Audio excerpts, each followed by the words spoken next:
During my senior year of college, my girlfriend turned down a local job offer behind my back. She planned to spend 3 months in Los Angeles with her childhood friend for an internship, even telling her best friends to help her keep it a secret from me. "It's Caleb's graduation wish for me to go with him for his internship," she'd said. "As soon as the 3 months are up, I'll come back and propose to Henry." Her friend hesitated. "Amy, aren't you worried Henry will meet someone else while he's alone in Boston?" Amy just laughed. "You don't understand the power of a first love. Besides, it's only 3 months. Just do me a favor and keep me updated on how he's doing." A week later, her friend was stunned. "Amy, I think Henry's on a trip with another woman." "Amy's cool." Casual voice drifted in from the balcony. "Just get your stories straight. Tell him I'm on a 3-month assignment in LA. Henry won't suspect a thing." I had just stepped out of the bathroom and heard the whole thing. Looking at Amy, who had been so incredibly sweet to me just half an hour ago, I felt a bitter sense of irony. Just then, there was an urgent, frantic knocking at the door. It seemed whoever was there was in a hurry. I moved closer to the entryway and watched as Amy opened the door. A slender figure stood in the doorway. His face was pale, and he was wearing a baggy t-shirt and shorts. The clothes hung loosely on his frame, and combined with his fair complexion, it created a stark visual contrast that drew your eyes down. His voice was choked with emotion. "Amy, I'm so sorry. I just feel so sick. I wouldn't have bothered you otherwise." Amy didn't answer, her hand already reaching up to press against Caleb's forehead. "You're burning up. Caleb, do you have a fever?" Caleb nodded. "Amy, if I had any other friends here, I swear I wouldn't have come to you." Amy didn't seem to think anything was strange about it. "Don't be silly. Why are you being so formal with me? I promised my mom I'd look after you." Caleb was Amy's childhood neighbor. His parents divorced when he was young, and he was raised by his grandmother. In high school, his father sent him some money, and he ended up renting an apartment right below Amy's. Later, they both got into the same university in Boston. Since Caleb was her childhood friend, she always treated him like a little brother, insisting there were no other feelings involved. That's why she'd been able to fall for me at first sight our sophomore year and pursue me so intensely. I used to believe her, too, that she just felt sorry for him not having his parents around and saw him as a brother, who knew he was more of a lover than a little brother. I couldn't help but let out a laugh. Hearing the laugh, Amy and Caleb both turned their heads. When Caleb saw me, his face filled with surprise, and he quickly took a step back, putting some distance between himself and Amy. His voice, however, sounded weak and flustered. "Amy, I didn't know Henry was here. Am I interrupting?" Amy pulled back her hand, which had been frozen in mid-air. She looked at me, her tone casual. "Henry, you're done with your shower? Caleb is sick with a high fever. That's why he came over." I walked out and gave a nonchalant amichem, my voice light. "I can see that. He has a fever." And yet he still took the time to style his hair and douse himself in cologne. Caleb's face went deathly pale. He bit his lip hard, and tears started to well up in his eyes. "Henry, the cologne is from a party this afternoon. It just hasn't faded yet." Seeing Caleb's choked explanation, Amy frowned and lowered her voice. "Henry, Caleb is sick. He wasn't thinking about all that. If you're not happy about it, I can just ask him to leave." Caleb grew anxious. "Amy, I'm sorry, I was being stupid. I'll go," I said calmly. My tone was leisurely, while his was faint and weak. The contrast was stark and dripping with sarcasm. Caleb's face flushed bright red. "Amy, since Henry doesn't want to see me, I'll just leave." We had spoken at the same time again. Caleb, panicked and flustered, burst into convulsive sobs. Ever since we started dating, Amy knew I didn't like her getting too close to Caleb. She stopped eating meals with him or walking home together. She kept her distance at parties. On the rare occasion Caleb crossed a line and I got upset, she always took my side. There had been times before when Caleb got sick and called her. She would ask for my opinion, saying her mom had told her to look out for him since he was a guy on his own and it wasn't easy. So I would go with her to take Caleb to the hospital. The way Amy handled things in the past made me feel like she had a sense of proportion, so I never made a big deal out of it. Tonight was different. First, I overheard her phone call. Then I walk into Caleb putting on his whole damsel in distress act. It was obvious the two of them had cultivated some kind of ambiguous relationship behind my back. Maybe it was more than just ambiguous. Amy's expression soured. She tried to soothe me in a low voice. "Come on, Henry. He's sick. How about we just take him to the hospital first, okay?" I sat down at the dining table and took a sip of water. Seeing that I wasn't speaking, Amy stood by the door, and I just smiled. "Go if you want to go." Caleb's eyes followed me. Pretending to have just noticed the cake on the table, he spoke in a panicked, tentative voice. "Amy, is today Henry's birthday? I really didn't know. I never would have bothered you." Amy didn't bother comforting him this time. She glanced at the cake. "His birthday isn't until after midnight." After she said that, she checked her phone and walked over to take my hand. "Okay, look, your birthday is in 50 minutes. Let me just drive Caleb to the nearest hospital, and I promise I'll rush right back to celebrate with you. Okay?" Her tone was sincere. When I didn't respond, she sighed and pulled out her phone, offering to video call me. "If you're worried, we can stay on a video call the whole time." Hearing this, Caleb, who was standing by the shoe cabinet, could barely contain himself. He clenched his fists, his pale face contorted with the effort of holding back. Seeing this, I shot Amy a smile. "No need. Go ahead. Caleb's been feverish for a while now. It would be bad if it got serious." Caleb let out a breath of relief and quickly chimed in. "Thanks, Henry. Happy birthday. I'll get you a gift in a couple of days." Amy grabbed her car keys and led Caleb out the door.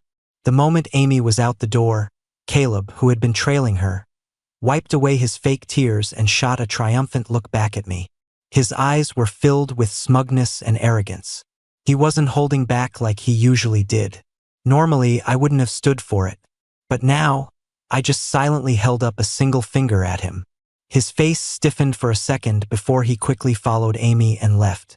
The mixed scent of their colognes was making me sick. I picked up the cake, went downstairs, and walked to the farthest garbage can. Amy had it all wrong. I liked her not because she was my first girlfriend. It was because she was gorgeous, had a great figure, and our personalities meshed well enough. So when she was good to me, I was good to her in return. To think she could tie me down with some first love nonsense, carry on a flirtation right under my nose, and expect me to just tolerate it. She really misjudged me. With a cold look, I tossed the cake into the trash. By the time I got back to my own place, it was already 1 a.m. Amy started calling, right on schedule. Caleb had worked so hard to lure Amy away right in front of me, he wasn't about to let her come back easily. I opened my laptop and started looking up the company's proposal for transferring personnel to headquarters. I ignored Amy's 37 missed calls and the endless stream of messages she was blowing up my phone with. At 10 a.m. the next morning, I finally texted her back with a lie. Got a last-minute notice for a business trip last night. Went home to pack. Amy called immediately. Hearing that my tone was normal, she asked tentatively, "Henry, I thought you were mad at me." "Mel?" "Yeah." She launched into a long story about how Caleb had suddenly fainted in the car. Blah, blah, blah. I didn't hear a word of it and cut her off. "Get to the point. I have a meeting." Amy sounded surprised. "You just started. How are they already sending you on a business trip?" I snorted. "Who knows? What about you? When do you start your job?"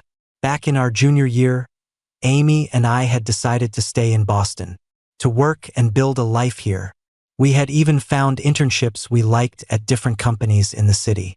Amy's family business was run by her uncle, who didn't get along with her dad, so there were no plans for her to go back and work there yet. She'd found a pretty good tech company to intern at. Who knew she would secretly turn down a local job to spend 3 months in LA with Caleb, only to come back and propose to me? She must have watched too many movies. Did she really think we could do the whole long-distance thing? Amy's tone was light. "Henry, I was actually going to tell you after your birthday. One of the conditions for my job is that I have to spend 3 months in LA first. But don't worry, I promise I'll fly back every weekend to see you. If you take out the weekends, it's really only a few days we won't see each other. Or if you miss me, I can take time off and come back whenever. Amy had initially insisted on waiting for me to get back from my trip to see me before she left. But the moment I posted a lovey-dovey chat screenshot on my social feed, Caleb couldn't wait to find a way to whisk Amy away. He didn't know that post was set so only he could see it. Once they landed in LA, Caleb posted a photo of himself sleeping with his head nestled on Amy's chest on the plane. In the picture, Amy was wearing a hat and a mask, only her elegant jawline visible. But the watch on her wrist was perfectly in focus. It was the birthday gift I had given her last year. I screenshotted it and saved it. In less than 3 days, word was already spreading through Amy's circle that Caleb had a girlfriend. Throughout college, he had turned down everyone who pursued him. He once joked at a party, "Me? I like girls like Amy. Of course, Amy has a boyfriend. I'm just kidding." I went back to my texts. Seeing a message from Amy saying it was the 3rd day and she missed me, I shut off my screen in disgust. Time to head to the airport. My childhood best friend, Olivia, was flying in from abroad. Olivia's parents and my parents are very good friends. We'd known each other since we were kids. After high school graduation, she moved abroad with her parents and hadn't been back since. Even though it had been 4 years and we didn't talk much, it seemed like she had become more of a social butterfly since moving. You could find out about pretty much anything going on with her from her social feed. I got stuck in traffic on the way to the airport, so by the time I arrived, Olivia was already standing by the curb. She was tall and slender, wearing a beige trench coat with a bag slung over her shoulder, looking down at her phone. She must have heard my footsteps because she suddenly looked up, revealing a pair of bright, almond-shaped eyes. When she saw it was me, she raised an eyebrow, walked over, and gave me a huge hug, her voice crisp and clear. "Henry, long time no see." I gently hugged her back, patting her on the back. "Long time no see, Olivia." I took her to a get-together. All our old high school friends came when they heard she was back. In the middle of dinner, Amy, seeing I hadn't replied to her messages, tried to video call me. I declined. She immediately called again. Olivia noticed and nudged me. "What's up? Something wrong?" I looked at Amy's name flashing on my screen and gave a wry smile. "It's nothing, just a small thing. I'll step outside to take this." Out in the hallway, I kept my voice low. "What's up?" Amy on the other end was clearly taken aback. Back when we were in our honeymoon phase, we would reply to each other's messages instantly. Even if we were busy, we'd never just hang up. Amy's voice was a bit stiff. "Henry, I've only been gone for 3 days and you're already ignoring me?" I didn't answer her question, instead asking one of my own. "Don't you have work?" Ido. "It's just not that busy since I just started." "You're not busy, but I am.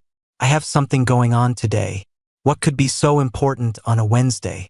It's almost the end of the workday, isn't it?" I cut straight to the chase. "An old friend of mine is back in town. I'm taking her out to dinner." Amy clicked her tongue. "Who? So important that you'd ignore me for them?" "I know, is it Evan? I think you mentioned he was traveling abroad." "No, it's Olivia." Amy's voice faltered for a second, a hint of unease in her tone. "Olivia? A girl? The one you said you grew up with who moved abroad in high school?" "Yeah." When we first started dating, Amy and I had told each other about our friends, and she had even seen a picture of Olivia back then. She only dropped it after I mentioned Olivia probably wouldn't be moving back. "Didn't you say she wasn't coming back? What a coincidence. The minute I leave Boston, she shows up." I listened silently to Amy's complaints. "And? What are you trying to say?" Amy's tone grew heavy. "Nothing.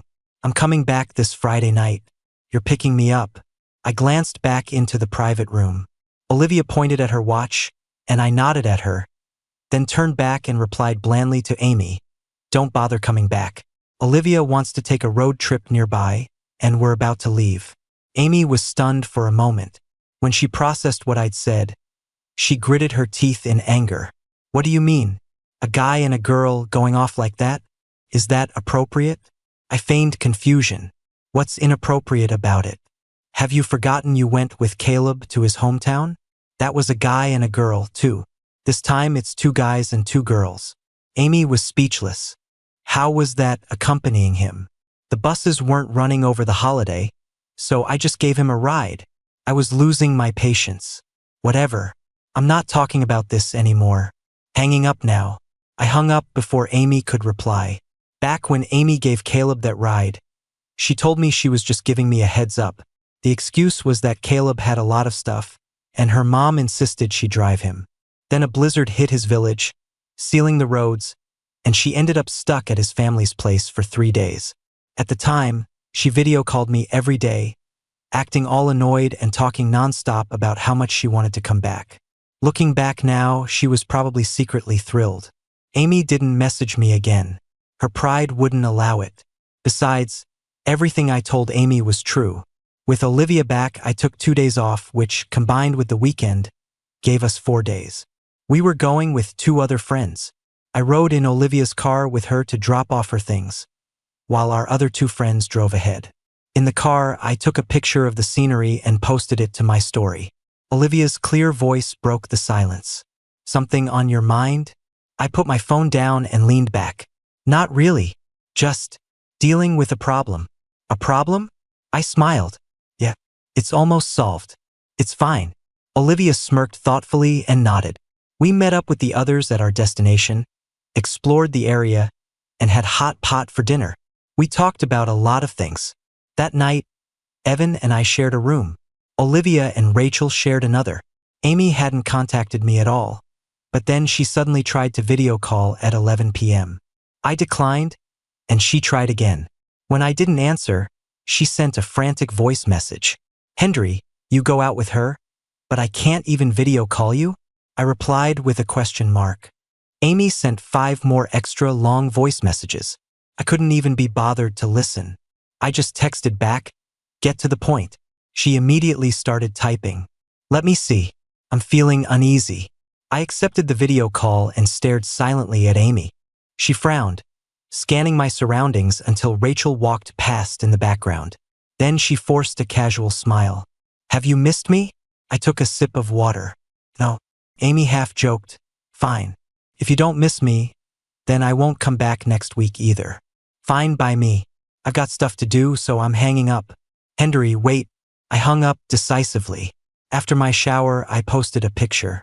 In the photo, Evan and I were in the middle with Olivia and Rachel on either side of us, all of us with huge smiles on our faces. The picture was a recreation of a pose from high school. Amy left a question mark in the comments. I ignored it and went to sleep. For 3 whole days, Amy was radio silent, but she started posting to her story constantly. She didn't know that besides her, Caleb was posting too. Except Caleb's posts were set so only I could see them. For instance, Amy would post a picture from a group dinner. Then Caleb would post a picture of Amy's back from the same dinner. The 2 of them went back and forth, completely flooding my feed. They were making sure I knew exactly what they were up to. About 2 weeks later, Amy suddenly showed up back in town during the week. I had just walked out of my office building and saw her car parked on the side of the road. She got out as soon as she saw me. Amy was wearing a white blouse that accentuated her slim figure, causing more than a few heads to turn. As I approached, her stern expression softened, and she reached out to hug me. I sidestepped her. Amy's eyes went cold for a moment, but she quickly suppressed it, retracting her hand with a smile. Henry, surprise. I took time off just to come back for you. How about we go to that restaurant you booked for your birthday? For my birthday, she had booked my favorite restaurant, but we never ended up going. I checked the time. I have an important meeting at the office tonight. You should go by yourself. Amy's tone stiffened. I came back especially for you. Can't you take the day off? Can't. Amy's face fell as she demanded. You could take time off when Olivia came back, but you can't for me? I answered coolly, looking straight into her eyes. Nope, can't. Amy gritted her teeth, her voice tight with suppressed anger. Henry, you've really got some nerve. I really do have a meeting. I don't have time to argue with you right now. As I tried to walk past her, she grabbed my wrist. She took a deep breath, and her tone softened. Henry, if you're still mad about me taking Caleb to the hospital, I'm sorry. I tried to shake my hand free, but she held on tight. I met her gaze and said, Amy, I really don't have time for this right now. Let go. No. I yanked my arm away, took a step back, and said sternly, can you please stop making a scene? I really have to get to my meeting. I rarely used that tone with Amy. It usually meant my patience had truly run out. Amy's eyes darkened, and she fell silent. Not waiting for her to speak, I went and bought a sandwich and quickly returned to the office. The meeting didn't end until 10 p.m. As soon as I walked out of the conference room and turned on my phone, I saw a string of video messages from Amy's best friend. I randomly clicked on one. In the video, Amy was completely wasted, slumped on a sofa. Her friend provided a running commentary. Henry, Amy really canceled something important to come back for you. Please don't be mad anymore. She's been so upset about what happened this afternoon that she's drinking herself sick. You have no idea. As soon as Amy got drunk, all these hot guys started hitting on her. It was so dangerous. Why don't you come pick her up? The address is... I didn't finish listening. I just closed the video and blocked her. Stretching as I walked out, I thought to myself, after a long day, who has the energy to listen to their drama? When I got home, I found a cute stuffed animal that Olivia had sent over by courier. She sent me a gift every year and I always sent one back. Only this year, the birthday gift was a little late. Beneath the stuffed animal was a gift box. Inside was an exquisite watch that was clearly expensive. I texted her to say thanks, and she replied with an emoji. Then you can treat me to dinner. I was trying to get back before your birthday, but something came up. No big deal. You picked the time and place, my treat. I saw a seaside restaurant with good reviews. This weekend? Sounds good. Send me the location. I found out the next day that it was Caleb who had taken Amy home last night. He had come back too. And the very important thing Amy supposedly canceled was Caleb's birthday. After sobering up, Amy threw a fit when she learned I hadn't come for her. Caleb stood beside her with red-rimmed eyes, which only made her more irritated. Her friend went over to comfort her. She said that since we'd been together for so long, my sudden change in behavior was probably because I had started working. After all, it wasn't like being in school, where there's so much freedom. How did I know all this? Because Amy came to find me again. She told me all of it word for word. She said she wasn't mad because Caleb took her home, but because I was so indifferent to her being drunk. I took a sip of my coffee. So, you expect someone who worked until midnight, dead tired, to drive 50 miles round trip just to pick you up? Amy was completely speechless, struggling to keep her voice down. So you're saying that even if I were in danger, you wouldn't care because of the distance? I was baffled. What danger could there be? If you're there, Caleb is definitely there, not to mention your best friend. Amy took a deep breath. But they're not you. So you're throwing a fit because I went to work instead of picking you up? Amy let out a bitter laugh, her face growing darker. She asked in disbelief, you think this is me throwing a fit? I shook my head. Then what are you trying to say? Amy, a person's life isn't just about dating and marriage. There's work and other things too. Don't you think it's childish to come all this way just to pick a fight about this? Amy's emotions clouded her eyes. Her slender frame seemed to stoop, and her voice grew hoarse. Do you have to be like this, Henry? I don't know what's wrong with you. I've been in LA for less than a month, and you've completely changed. If you didn't want me to go, you should have just told me. Why did you have to keep sulking about it? And now you're deliberately using Olivia to make me angry? I looked at Amy and asked softly, does it make you angry, me being with Olivia? Yes. Why? Amy tried to control her voice. Why do you think? Is she the only friend Olivia has since she came back from abroad? Did you have to be the one to pick her up from the airport? You even took time off to go on a trip with her and took that kind of picture. She was practically plastered all over you.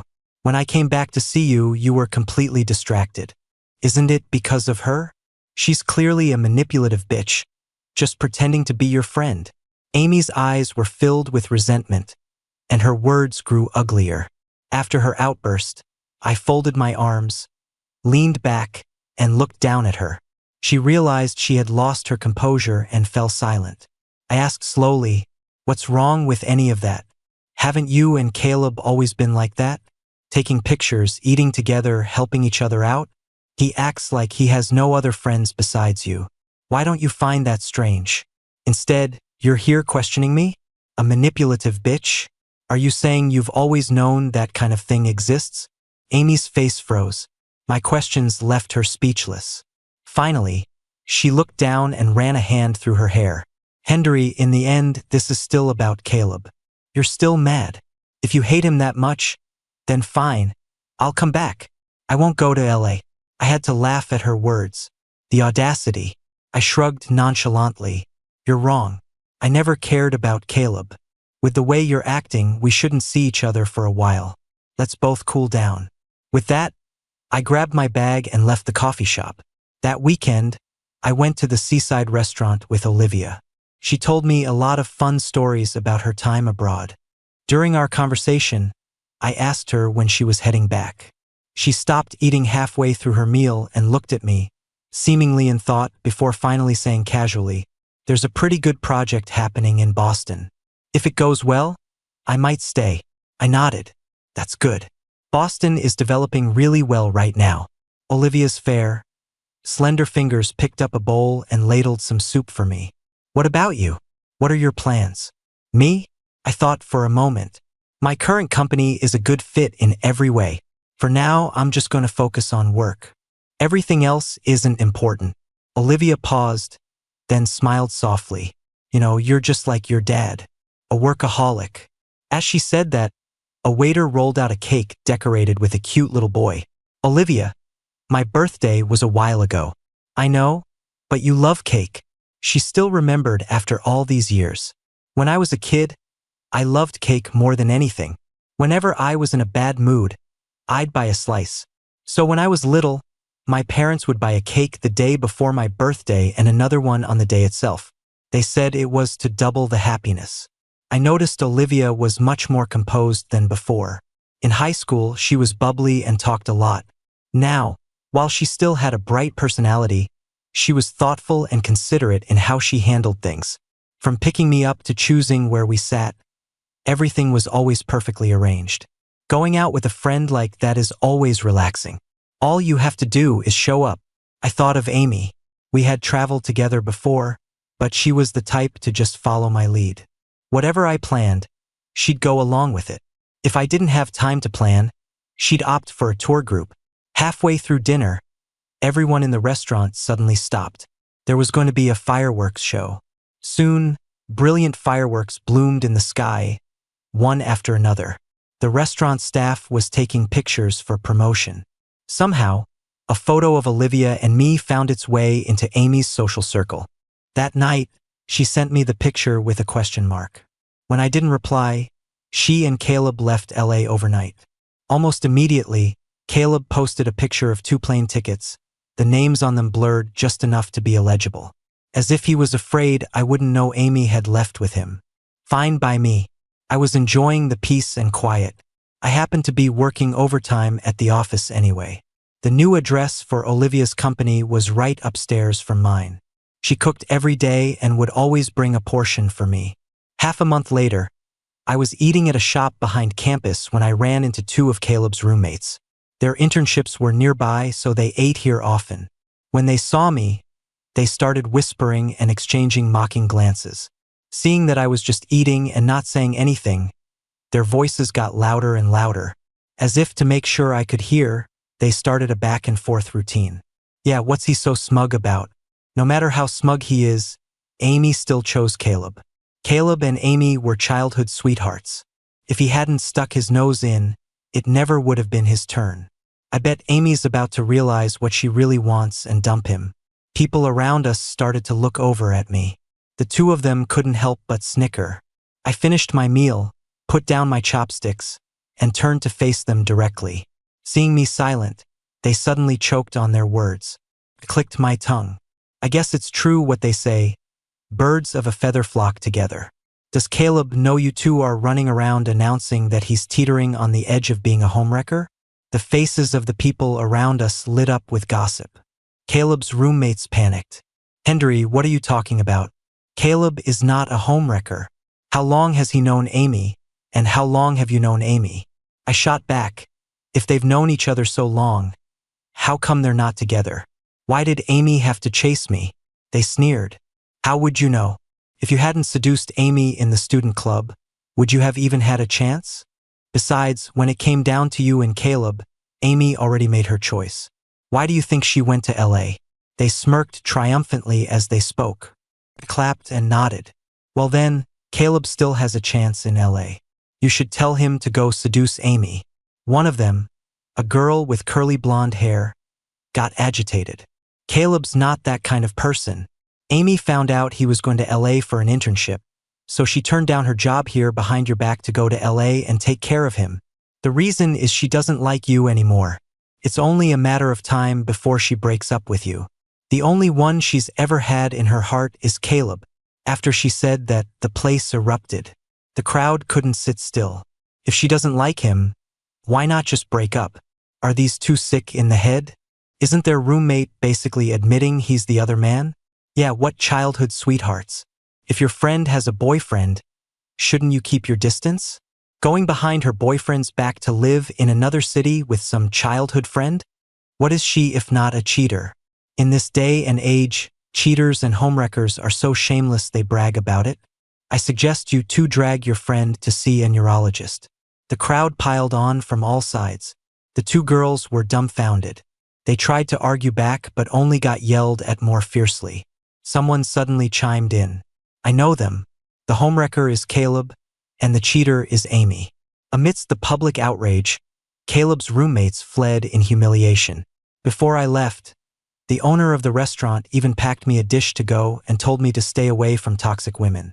I thanked him and walked out. 10 minutes after I left the restaurant, Amy called.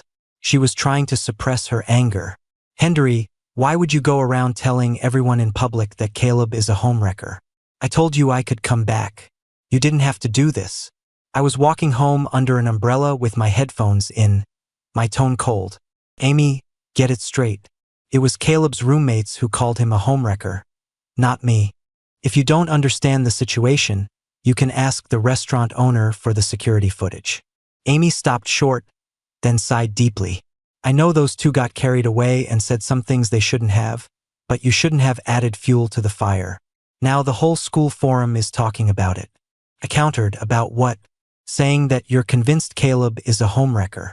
I waited at a crosswalk watching the traffic flow by and said, word by word, Amy, the one who decides whether Caleb is a homewrecker has never been me. It's you. Amy was silent for a moment before speaking. I really didn't. I can swear. There's nothing going on between me and Caleb. If there's nothing going on, then you should do things that reflect that, not things that make even his roommates misunderstand. Amy let out a cold, humorless laugh. Henry, you're talking about me, but what about you? You and Olivia have nothing to explain? You told me we needed to cool off. Then you turned around and went to a seaside restaurant with her. I asked you about it, and you didn't offer a single explanation. You think if people saw those pictures of you two, they'd believe nothing was going on? What do you think could be going on between me and Olivia? A single man and a single woman at a seaside restaurant with a hotel right next door. Who knows what you two? Amy's suppressed emotions finally burst forth. My voice was calm. Amy, people are mirrors. What you see in others often just reflects who you are. Amy scoffed, her breathing heavy. Fine. I'm the one with the problem. You and Olivia are so pure. If that's the case, let's just break up. The moment the words left her mouth, she stopped abruptly. I didn't say anything. Seeing my silence, she quickly tried to backtrack. Henry, I'm sorry. I was just so angry. I spoke slowly. Okay. Amy was shocked. What did you say? I said, okay, let's break up. When Amy and I got together, we made a promise never to bring up breaking up lightly. Only if we truly felt we weren't right for each other, or if one of us met someone else they liked. We had our share of arguments, but we always communicated and worked through them. This was the first time Amy had said the words break up, and I agreed without hesitation. On the other end of the line, Amy was clearly panicked. Her breathing became ragged. Henry, are you sure? I'm sure. You suggested it, and I agree. Amy. She responded anxiously, I'm here. Since we're broken up, let's not contact each other again. I hung up and blocked Amy's number and all her social media. On the way home, I bought a small cake to celebrate. A student from a lower year who must have seen the forum posts commented on my social media. He asked if I'd broken up with her. I replied, back on the market. Somehow, Olivia was also friends with this student, saw my reply, and even liked it. In just one day, the discussion on the school forums exploded. Amy was already a well-known figure on campus. People started posting old photos of Amy and Caleb spending time alone together. Someone even claimed that they had moved in together just a few days after arriving in LA. The comments were a flood of condemnation. Someone took the opportunity to post the picture of me and Olivia at the seaside restaurant, accusing me of cheating. The whole thing blew up. The restaurant started getting harassed with phone calls. The restaurant owner replied to the netizens. Those two were just having a simple dinner that day. They didn't even hold hands. Okay? And it wasn't just two of them, it was four. He then posted a photo showing four people. Me, Olivia, Evan, and Rachel. There had been four of us all along. The other two had just gotten stuck in traffic and arrived late. They had missed the first round of fireworks. After the truth came out, I heard Amy took an overnight train back to Boston. The next day, Amy, looking exhausted, was waiting with an umbrella downstairs from my apartment. She rushed to block my path as I was heading home. She moved the umbrella over my head, letting herself get soaked, her voice low and sincere. Henry, I'm so sorry. I didn't know it was Caleb's roommates who started spewing nonsense that day. I went and watched the security footage as soon as I got back and realized they were the ones who started yelling at you. I took a step back, putting distance between us, and opened my own umbrella. You don't need to talk about what happened before. Amy looked at me, hurt, her hands still frozen in mid-air as she let the rain drench her. Henry, I'm sorry. I really am. It was my fault. I shouldn't have gone to LA. But I can promise you, everything you saw on the forums is fake. I didn't live with Caleb. I cut her off with a laugh. It's just that he was sick for a few days, so you went to take care of him, and in the process you just happened to stay over? Amy froze, her face turning deathly pale. Who told you that? I don't need to be told. Everything you two did in LA, he posted on his social feed. You tucking him in, making him porridge, telling him stories. Him slipping in the shower and you catching him, and so on. Oh, and most likely, he said it all so only I could see it. Amy's expression slowly crumbled, her eyes wide with shock. She bit her lip hard, the corners of her eyes turning red. Her voice so hoarse it was almost a whisper. I didn't touch him. When I didn't respond, she repeated stubbornly, Henry, I really didn't touch him. I shook my head. Does it matter, Amy? You know why you went to LA, don't you? When you were planning your little long-distance affair. Did you ever think about this day? My words hit her like a physical blow. The umbrella in her hand trembled, and she gasped, staring at me in disbelief. Then, she suddenly started to laugh. So this is all because you overheard me on your birthday? And then you deliberately used Olivia to make me mad. You don't even like her. After she said it, a look of relief crossed her face. She dropped her umbrella and rushed forward to hug me, resting her head on my shoulder. Henry, I'm sorry. I'm sorry for everything.